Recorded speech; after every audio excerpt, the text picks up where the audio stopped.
Step 10. Continued to take personal inventory, and when we were wrong, promptly admitted it. As we work the first 9 steps, we prepare ourselves for the adventure of a new life. But when we approach step 10, we commence to put our AA way of living to practical use, day by day, in fair weather or foul. Then comes the acid test. Can we stay sober, keep an emotional balance, and live to good purpose under all conditions?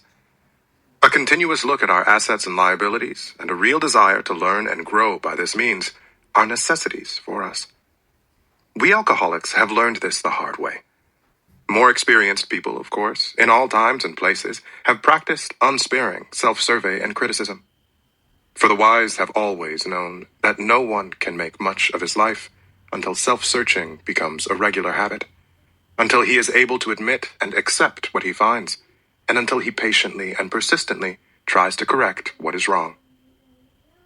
When a drunk has a terrific hangover because he drank heavily yesterday, he cannot live well today. But there is another kind of hangover, which we all experience whether we are drinking or not. That is the emotional hangover, the direct result of yesterday's and sometimes today's excesses of negative emotion, anger, fear, jealousy, and the like. If we would live serenely today and tomorrow, we certainly need to eliminate these hangovers. This doesn't mean we need to wander morbidly around in the past. It requires an admission and correction of errors now. Our inventory enables us to settle with the past. When this is done, we are really able to leave it behind us. When our inventory is carefully taken and we have made peace with ourselves, the conviction follows that tomorrow's challenges can be met as they come. Although all inventories are alike in principle, the time factor does distinguish one from another.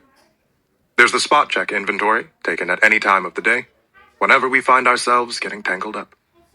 There's the one we take at day's end, when we review the happenings of the hours just past. Here, we cast up a balance sheet, crediting ourselves with things well done, and chalking up debits where due. Then there are those occasions when, alone or in the company of our sponsor or spiritual advisor, we make a careful review of our progress since the last time. Many AAs go in for annual or semi-annual house cleanings. Many of us also like the experience of an occasional retreat from the outside world, where we can quiet down for an undisturbed day or so of self-overhaul and meditation. Aren't these practices joy killers as well as time consumers? Must AAs spend most of their waking hours drearily rehashing their sins of omission or commission? Well, hardly. The emphasis on inventory is heavy only because a great many of us have never really acquired the habit of accurate self-appraisal. Once this healthy practice has become grooved, it will be so interesting and profitable that the time it takes won't be missed. For these minutes, and sometimes hours, spent in self-examination are bound to make all the other hours of our day better and happier. And at length, our inventories become a regular part of everyday living, rather than something unusual or set apart. Before we ask what a spot check inventory is, let's look at the kind of setting in which such an inventory can do its work. It is a spiritual axiom that every time we are disturbed, no matter what the cause, there is something wrong with us. If somebody hurts us and we are sore, we are in the wrong also. But are there no exceptions to this rule? What about justifiable anger? If somebody cheats us, aren't we entitled to be mad? Can't we be properly angry with self-righteous folk? For us of AA, these are dangerous exceptions. We have found that justified anger ought to be left to those better qualified to handle it. Few people have been more victimized by resentments than have we alcoholics. It mattered little whether our resentments were justified or not. A burst of temper could spoil a day, and a well-nursed grudge could make us miserably ineffective. Nor were we ever skillful in separating justified from unjustified anger. As we saw it, our wrath was always justified. Anger, that occasional luxury of more balanced people, could keep us on an emotional jag indefinitely. These emotional, dry benders often led straight to the bottle. Other kinds of disturbances, jealousy, envy, self-pity, or hurt pride, did the same thing. A spot check inventory taken in the midst of such disturbances can be of very great help in quieting stormy emotions. Today's spot check finds its chief application to situations which arise in each day's march. The consideration of long-standing difficulties had better be postponed, when possible, to times deliberately set aside for that purpose. The quick inventory is aimed at our daily ups and downs, especially those where people or new events throw us off balance and tempt us to make mistakes.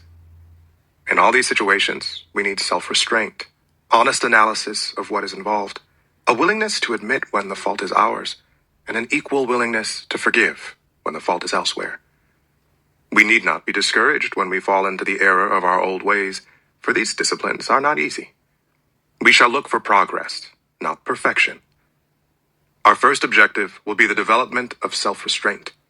This carries a top priority rating. When we speak or act hastily or rashly, the ability to be fair-minded and tolerant evaporates on the spot. One unkind tirade or one willful snap judgment can ruin our relation with another person for a whole day, or maybe a whole year. Nothing pays off like restraint of tongue and pen. We must avoid quick-tempered criticism and furious, power-driven argument. The same goes for sulking or silent scorn. These are emotional booby traps baited with pride and vengefulness. Our first job is to sidestep the traps. When we are tempted by the bait, we should train ourselves to step back and think, for we can neither think nor act to good purpose until the habit of self-restraint has become automatic. Disagreeable or unexpected problems are not the only ones that call for self-control. We must be quite as careful when we begin to achieve some measure of importance and material success. For no people have ever loved personal triumphs more than we have loved them. We drank of success as of a wine which could never fail to make us feel elated. When temporary good fortune came our way, we indulged ourselves in fantasies of still greater victories over people and circumstances. Thus blinded by prideful self-confidence, we were apt to play the big shot. Of course, people turned away from us, bored or hurt. Now that we're in AA and sober and winning back the esteem of our friends and business associates, we find that we still need to exercise special vigilance. As an insurance against big-shotism, we can often check ourselves by remembering that we are today sober only by the grace of God, and that any success we may be having is far more His success than ours. Finally, we begin to see that all people, including ourselves, are to some extent emotionally ill, as well as frequently wrong, and then we approach true tolerance and see what real love for our fellows actually means.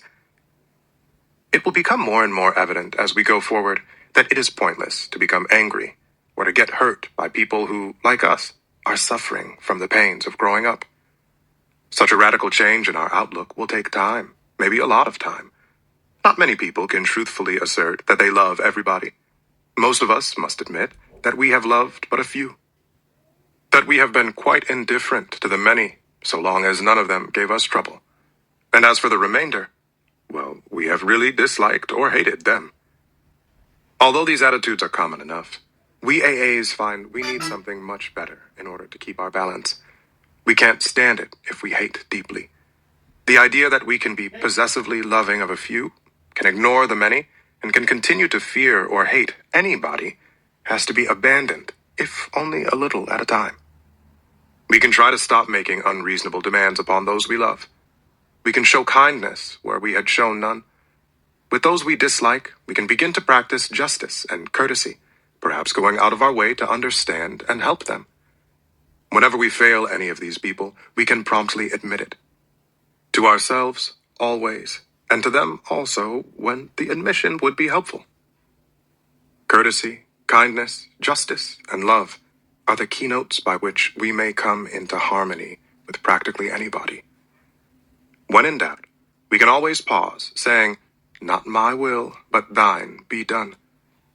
And we can often ask ourselves, am I doing to others as I would have them do to me today? When evening comes, perhaps just before going to sleep, many of us draw up a balance sheet for the day. This is a good place to remember that inventory taking is not always done in red ink. It's a poor day indeed when we haven't done something right. As a matter of fact, the waking hours are usually well filled with things that are constructive. Good intentions, good thoughts, and good acts are there for us to see. Even when we have tried hard and failed, we may chalk that up as one of the greatest credits of all. Under these conditions, the pains of failure are converted into assets. Out of them, we receive the stimulation we need to go forward. Someone who knew what he was talking about once remarked that pain was the touchstone of all spiritual progress.